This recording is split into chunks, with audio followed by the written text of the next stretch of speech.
Good afternoon.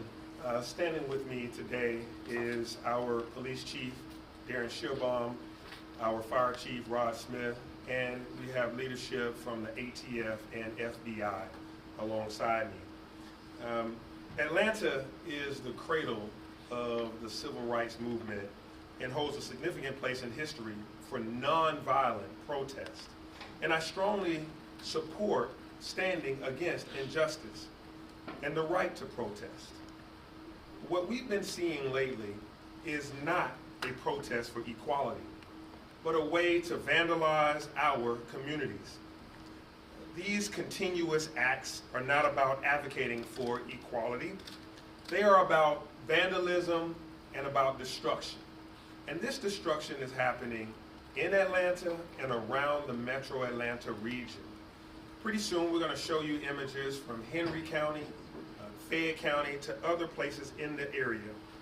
We witness these individuals continuously exploit the construction of the Atlanta Public Safety Training Center as a way to commit acts of violence against, whether that be a youth center, whether that be a hospital that's adjacent to a small college, whether that's affordable housing development, or our fire equipment, police equipment, motorcycles, as well as against horse stables.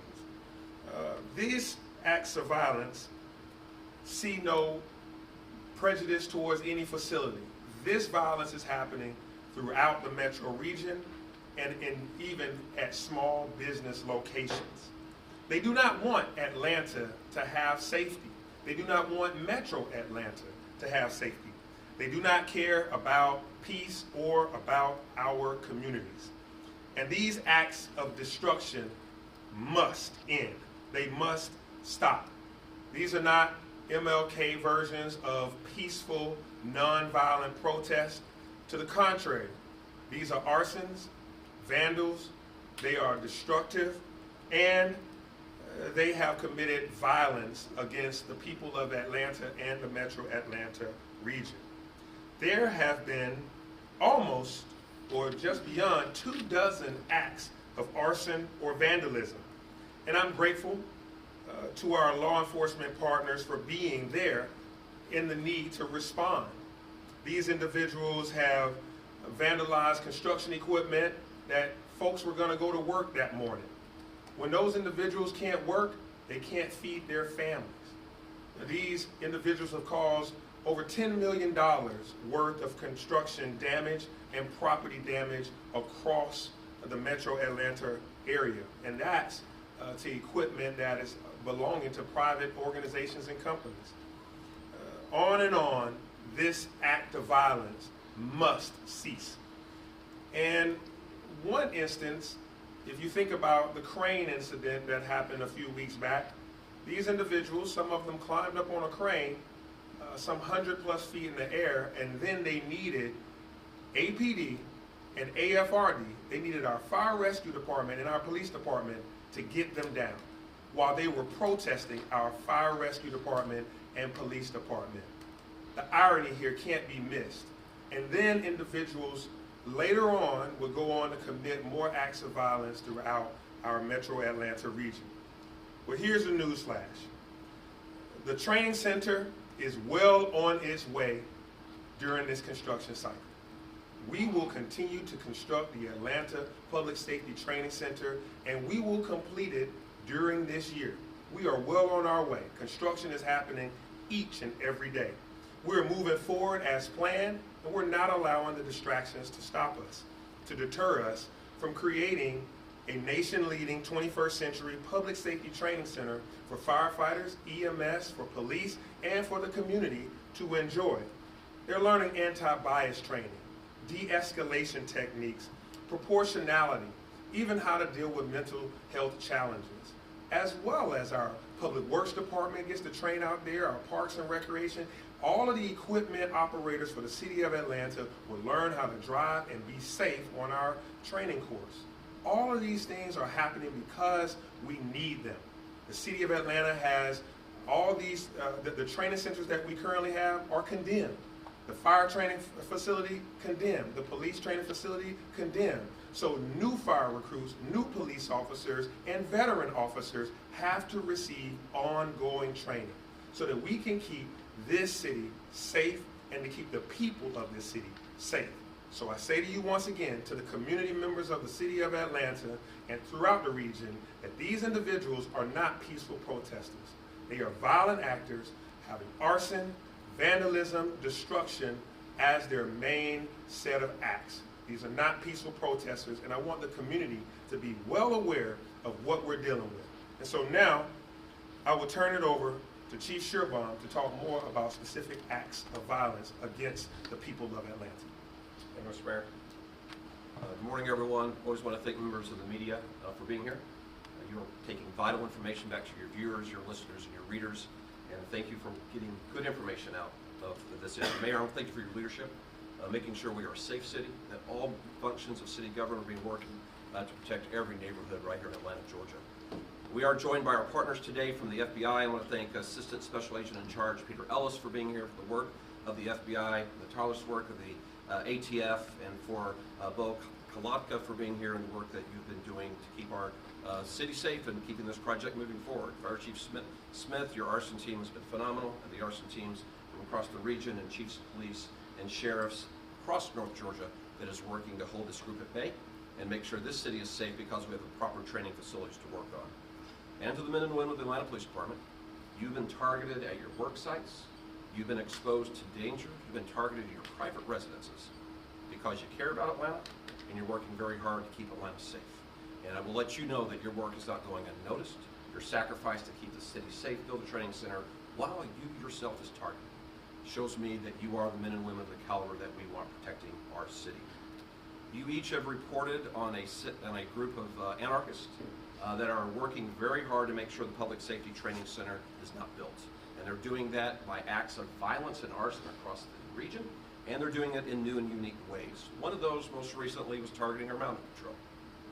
They took credit just most recently on April the 6th and said, yes, they were the ones that went into a Atlanta police facility, cut the fence, and while they were able to lure one horse out, the other horses remained inside the facility. But that one horse out could have easily been in the roadway when a citizen of this city was driving to work, going to some place to check on a loved one. Maybe they needed to be at a hospital to fill the shift, but a horse of this department was in the street, causing imminent danger to them, and could have taken out a vital asset that we use to keep this city safe. Those horses are in our parks, as the mayor will tell you, every weekend, during the week, keeping all of our parks safe so Atlanta can enjoy them. Those horses are protecting the Pride Parade. Those horses are protecting the Peachtree Road Race, are deployed across this city, keeping this city the vibrant, diverse city that it is. And this is what a group of anarchists chose to target: horses. You know what else was very telling in that post when they took credit for this? They're asking other individuals to do the exact same thing, to join them in an effort to identify what police facilities are vulnerable, and to become creative in attacking them and degrading the ability of this city, of this department to protect the city. Because they're in an effort not only just to degrade the city's safety in the future, they're trying to degrade the city's safety now by going after our public safety infrastructure. Arrests are being made. We have arrested individuals last year for starting fires in South Carolina. We arrested individuals last year for setting a police car on fire right here on Peachtree Street. And just a month or so ago, we arrested an individual for setting fires in Atlanta on July of last year of a police precinct. These individuals are very active not only in Atlanta, but in Henry County. We're a key contributor to the construction of our public safety training center. Had vehicles set on fire in an effort to keep this city less safe. And this department is committed wholeheartedly to make sure that individuals that are using fear and fire on our streets, as well as in other places, will be held accountable by the law enforcement group that is here with me today and those that are hard at work. And why does this matter, ladies and gentlemen? Why did we, our mayor, myself, our fire chief, stand before you repeatedly, reassuring the citizens of the city that this center will be built and our first responders? I'm going to give you one example. Just 2 days ago, an individual was outside of one of our hospitals suicidal, firing a gun in the air. Officers went out and encountered him. He still held the gun in his hand. He was begging the officers to shoot him while there was a suicide note on the seat of the vehicle that they encountered him. Those officers engaged that individual. They wrestled the gun from his hand. One of the officers inserts his finger behind the trigger so that it cannot be pulled, taking his own life with the officers. Those officers were shoulder to shoulder with that individual until they got the gun out of his hand, safely get him in custody, and he saved his life. Because they were trained to do that. We put them through hours and hours of training to be scared. We put them through hours of training to be ready to be in that one instance that this city depended on them. And a family did not feel the pain of suicide. And that shooter did not enter that hospital and harm healthcare workers that were working in that facility. The men and women of Atlanta Fire Rescue and Atlanta Police Department will never turn away from danger or the ability to protect the city. One thing they ask for, be trained. Prepare us for that opportunity to serve. Prepare us for that moment when we may be called upon to wrestle for a suicidal subject, a firearm that he is discharging outside of the hospital. I don't know what this group of anarchists are thinking, that we will suddenly become afraid. I don't know if this group of anarchists thinks that we are not a committed group of public servants that believe in the city, that believe in Atlanta, Georgia. But I want to reassure the citizens of Atlanta, we are not the group that's going to be afraid or step away from our commitment to your safety. And to the men and women of this police department, this fire department, Chief Smith and I and the mayor, we see your courage and your compassion each and every day. And we are going to make sure you have the tools to keep the city safe. And a group of anarchists will not succeed in that. I want to remind everyone that we have a $200,000 reward, giving us information for those that continue to start fires to stop the public safety training center. I mentioned the 3 arrests that have been made. Our federal partners brief us frequently on the progress of the investigation, and other arrests are coming. People integrate their cameras, Mayor. People join neighborhood watches, and people join court watch. And I know the hearts of the citizens of Atlanta. And if you have information of who is trying to keep our city from being the safest city it can be, if you have information who's trying to remove from our firefighters and police responders the tools to keep the city safe, please call this number. Please go to Crime Stoppers and give us the information that you have. Thank you. So if we have any questions now that we can answer. We'll start over here and work our way around. Mayor, you mentioned the $10 million in damages. Who is reimbursing the construction companies and the contractors that are feeling this $10 million in damages? Is that coming from the city? Is that coming from insurance? Where is that money coming from? So the $10 million number is a combination of private company assets that have been destroyed or destructed or in some way damaged, as well as even our own police equipment, motorcycles, etc. If you remember, motorcycles were destroyed, and other pieces of equipment, a police car in front of a person's house in a community where folks have been walking their dog or taking a walk. Even those acts are counted up in that total of $10 million plus. It's more than $10 million. We're trying to get a hold of what the accurate number is, but there is no reimbursement. There is no check that we're cutting to the construction companies for this. There's, if a police motorcycle is destroyed, we have to buy another. If there's a police vehicle that's destroyed, we have to buy another. And when I say we, the we are the people of Atlanta. The citizens buy the police cars. The citizens buy the police, the fire equipment, etc. So when these vandals and these arsons destroy a piece of equipment, it ends up costing the taxpayer, because it's not like we're not going to have a police vehicle. Next question. So I had 2 questions. One, Chief, do you think that these people are part of one organization, a loosely formed organization, or are they all kind of operating on their own with this, chatting online or doing however they're doing to kind of coordinate efforts? We have some clarity into the group. I don't want to reveal it here today because we have cases to make. We have courtrooms that we need to be in giving this information.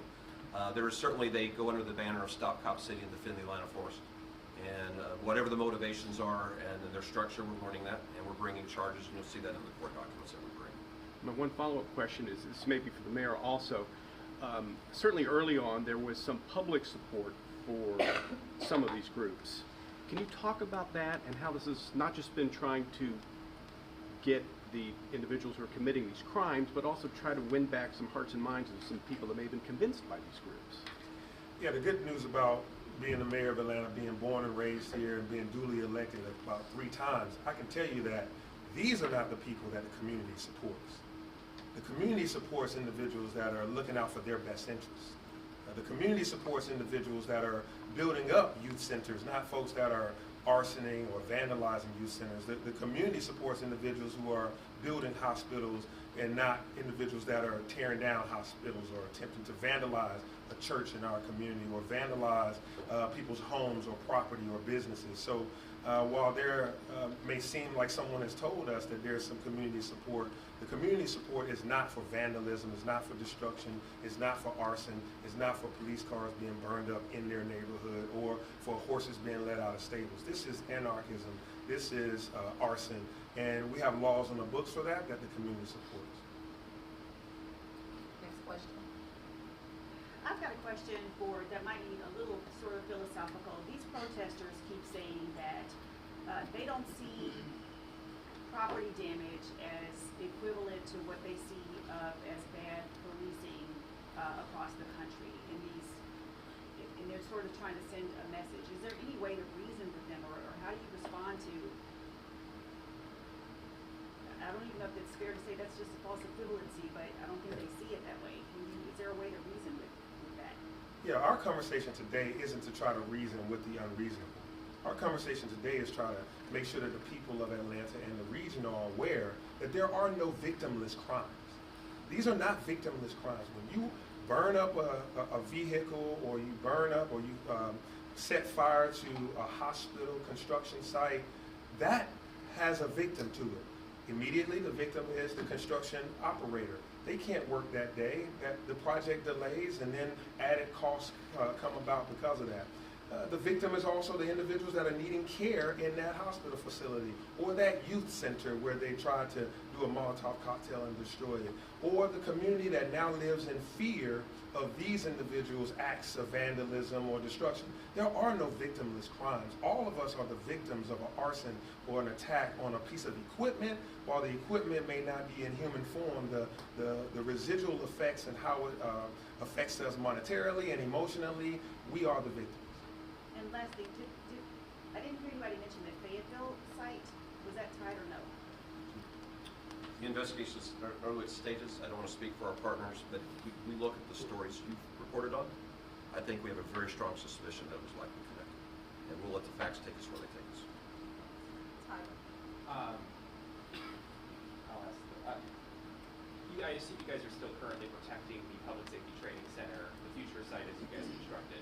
Do you have a cost figure of how much money you guys have spent protecting that site while construction is going on? Do not have, we don't put a price tag on the safety of Atlantans.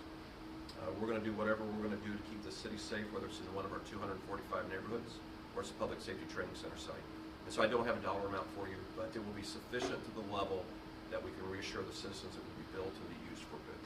And then a follow-up, in terms of, you guys are saying that the protests are obviously way, or what they're doing is way over the top with vandalism and destruction. What would you recommend they do to voice their displeasure for the construction? I don't know who wants to handle that. I mean, what would you tell people right now? What would you rather see them do to tell you that they don't think you guys should build this? Yeah, so that's a great question, Tyler. I would say that there are individuals that have voiced their concerns directly with us. We've had meetings. People have actually added their input so that we can improve what happens at the site. Remember, there have been 2 distinctive groups. We have the citizen group that are neighbors around the site. They provide input, and they still meet monthly or quarterly. All of their recommendations we have added to the site. And then we have the task force that we put together last year of a larger community of about 40 individuals. They provided their input then, and they still have access to us now. So what I say is, individuals that want to say, hey, let's do something in addition to this, or here's an idea that I have, or here's some constructive feedback, it's called democracy, and it's called being engaged citizens. And that's why we have all these processes for community input.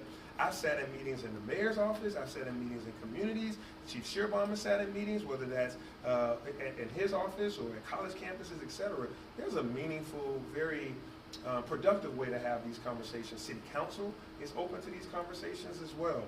And there's, we've had conversations with large stakeholders as well as individual singular people. And so I say that to say that the community voice is being received on an ongoing frequency. Not only what the site looks like, but what goes in on the site. How are we going to do the training? What community access will we have? Things like parks, things like, how we even situated the site. Remember, it was going to be the access was on Key Road, now it's on Constitution. How we go about, the trees, etc. These things are all based on community feedback, and we have actually responded positively, affirming what the community has asked. So I would say reasonable minds know how to communicate. Destructive minds do these type of things that we're seeing.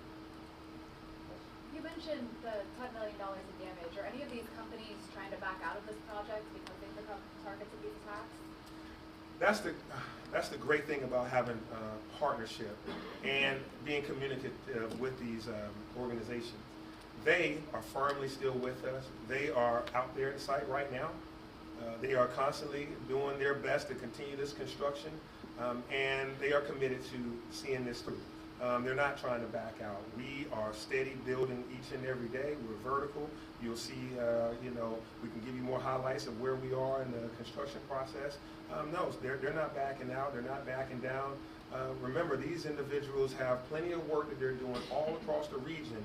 The destruction that you've seen in Fayette or Henry County or DeKalb County, any other places, these are not public safety training center sites. These are sites that are building hospitals. These are sites that are building affordable housing. So these construction companies are strong, robust, and I'm proud of their leadership for sticking with us as we stick with them. As you see the law enforcement agencies here that are committed, they're committed as well. You mentioned the project is moving along. How far, percentage-wise, is it towards completion? Do you have more of a time frame on when it might open? I don't have the exact percentage because I'm not out there right now to give you what the percentage exactly is, but we're moving very fast, and you'll see by the end of this year we'll be cutting a ribbon. You'll be able to come out and enjoy that with us.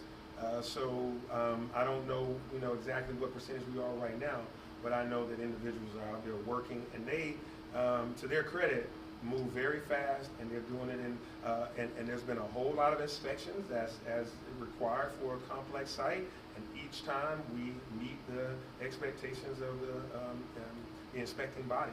So, Is it still December? yeah. Awesome. AJC, and then we'll end with, and then we'll have one more question. You guys have talked about the different arson attacks, the estimated $10 million in damage. Once this facility is built, how are you going to make sure that these attacks don't directly attack the training center? These protesters don't directly target the training center. How are you going to make sure that that area is safe once the training center is built? Same way we protect Atlanta, Georgia. We're smart, put appropriate resources in place, we work with our partners, and we will keep the center safe. We work every day to keep Atlanta safe. We are not going to allow the citizens to see this hard work unraveled because we don't continue our commitment.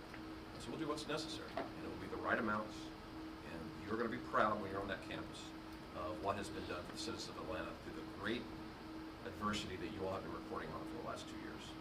Atlanta, this is what Atlanta looks like. We're going to be committed now, and we're going to be committed a year from now when we're using that center to save lives. All right, last question. And Chief, I wanted to know, off topic, if you could comment at all on an incident that may or may not have happened at Midtown High School. We know there was some buzz about it. Certainly, we are supporting the Atlanta Public Schools Police Department on this. The call did come through our 911 center. It appears to be a swatting incident. They were reporting a hostage situation occurring in Midtown High School. We have determined that was false. And so the large police presence that you see at the location is just scaling back down as we leave. But I'll say this. What if it had been? What if it had been a hostage situation right here in Atlanta, Georgia, one of our schools?